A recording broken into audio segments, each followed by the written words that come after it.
मित्रों राम राम। मेरा भारत मेरी बात चैनल पर आपका स्वागत। और आज के इस अंक में हम बात करेंगे ये जो दीपावली अयोध्या में मनाई गई इसके महत्व के बारे में। महत्व का मतलब मैं कोई दीपावली के महत्व की बात नहीं कर रहा कि किस तरह से दीपावली मनाई जाती है। मेरे कहने का अभिप्राय कि किस तरह से कोई व्यक्ति कमिटेड होता है अपने विषय को लेकर। जैसे कि आपको मालूम है कि 550 वर्षों के बाद ये दीपावली का त्यौहार अयोध्या के लिए खास था। इसी वर्ष 22 जनवरी को प्रभु रामलला अपने मूल निवास पर स्थापित हुए और एक भव्य मंदिर का निर्माण हुआ। और पूरे देश में आपने देखा होगा किस तरह से एक उमंग थी। पूरी तरह से पूरा देश इस काम में जुटा और एक दीपावली से भी बड़ा त्यौहार 22 जनवरी 2024 को मनाया गया। उसके बाद एक घटनाक्रम हुआ, चुनाव हुए मई में और उसमें भाजपा को अयोध्या सीट हारनी पड़ी।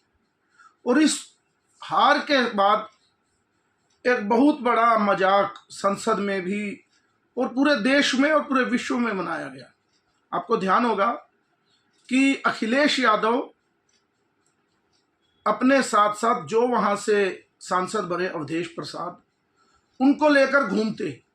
संसद में भी उन्होंने अपने बराबर वाली सीट अवधेश प्रसाद को दी और कहा कि अयोध्या के राजा अवधेश प्रसाद, ये जो सांसद है वो है। यानी राम के ऊपर भी एक राजा बिठाने का प्रयास और पूरे देश में एक मैसेज देने का प्रयास किया कि भाजपा की जो अयोध्या की हार है वो अपने आप में बहुत बड़ी हार है। और एक मजाक का विषय भी बनाया कि ये हिंदुओं की बहुत बड़ी हार है। ऐसे ही बद्रीनाथ सीट भी भाजपा जैसे हारी। तो इस तरह से एक मजाक के रूप में और एक तंज के रूप में रखा गया कि भाजपा चुनाव हार गई इन सीटों पर। जबकि आपको ध्यान होगा, क्योंकि मैं 22 जनवरी को भी वहीं था, उससे पहले जब शिलान्यास हुआ तब भी मैं वहीं था, और जो पुरानी अयोध्या है उसको भी मैंने करीबी से देखा है। कितनी बुरी स्थिति में अयोध्या थी और उसका कितना विकास और कितना उसका विस्तार योगी सरकार ने किया, ये भी हमने अपनी इन 6-7 सालों में देखा। लेकिन हार ही है। और अखिलेश यादव और राहुल गांधी ने उस हार को बड़े गर्व के साथ अपनी जीत के रूप में लिया और भाजपा के लिए इसको विशेष और हिंदुत्व की हार के रूप में दर्शाने का प्रयास किया। लेकिन कहते हैं ना कि जिसकी विचार और जो अपने लक्ष्य को लेकर पूरी तरह दृढ़ है कि मुझे ये करना है, उसका प्रारूप है ये दीपावली उत्सव जो अयोध्या में मनाया गया 25 लाख दियों के साथ और राम की सवारी। और आपने देखो कितनी भव्य दीपावली अयोध्या में मनाई गई।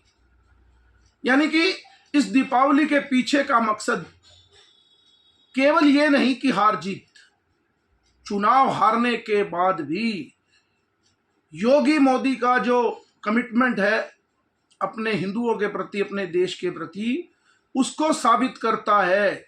इससे यह साबित हो गया कि भाजपा के लिए ये कोई चुनावी मुद्दा राम मंदिर नहीं रहा, ये हिंदुओं के अस्तित्व की लड़ाई का मुद्दा रहा।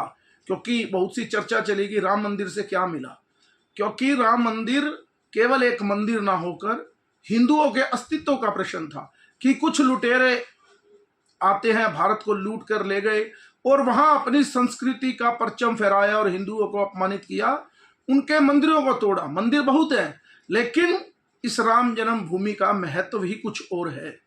और भाजपा और संघ ने तय किया कि हमें अयोध्या को अपना सांस्कृतिक राष्ट्रवाद के रूप में इस मंदिर को स्थापित करना है और ये हिंदुओं की जीत है। लेकिन जैसे योगी जी कहते हैं कि बटोगे तो कटोगे, यानी हिंदू वहां पर पीडीए के रूप में कोई अपने आप में दलित हो गया, कोई पिछड़ा हो गया तो बट गया और उसका फायदा हिंदुओं के बंटने का कांग्रेस और समाजवादी पार्टी ने उठाया और पूरे हिंदुत्व को बदनाम करने का प्रयास इस देश में चला। लेकिन कहते हैं ना कि 56 इंच की छाती और योगी तो योगी हैं। योगी ने उस चुनाव में हारने के बाद भी अयोध्या को नहीं छोड़ा, लगातार अयोध्या में आते रहे और दीपावली मनाने विशेष तौर पर अयोध्या आए। और दियों का विश्व रिकॉर्ड ये तो अलग बात है, लेकिन किस तरह से अपनी संस्कृति को, अपने जड़ को, अपनी मजबूती को कैसे पकड़ा जाता है, ये योगी से सीखना ही होगा। ये जो जोड़ी है योगी मोदी की, यह हिंदुत्व के लिए किस तरह से अपने को खपा रही है, ये एक विषय है। आपको ध्यान होगा कि अमेठी से 2019 में चुनाव हार गए राहुल गांधी। उनको अंदाजा हो गया था, इसलिए उन्होंने दूसरी सीट वायनाड ढूंढ ली और इस बार उन्होंने अमेठी को छोड़ दिया, जबकि अमेठी कांग्रेस जीत गई। लेकिन राहुल गांधी ने दुत्कार दिया और पूरे उत्तर भारतीयों को दुत्कारा साउथ में जाकर कि उनको कुछ पता ही नहीं, बेइज्जती की। यानी एक हार ने राहुल गांधी को, अमेठी के लोगों को अपमानित करने का काम किया।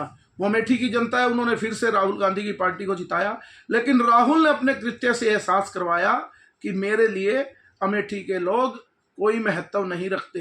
लेकिन एक तरफ योगी मोदी और भाजपा है जिन्होंने अयोध्या में हारने के बाद भी, नहीं तो सोचते कि हार ही हो गई तो क्या जरूरत है, लेकिन नहीं, क्योंकि अपने विचार पे सुदृढ़ रहना, अपनी बातों पर अडिग रहना और राष्ट्रवाद का जो विषय है राष्ट्रीय स्वयंसेवक संघ और भाजपा का, उस पर पूरी तरह दृढ़ रहना, यह दर्शाता है इस बार की जो दीपावली अयोध्या में मनी।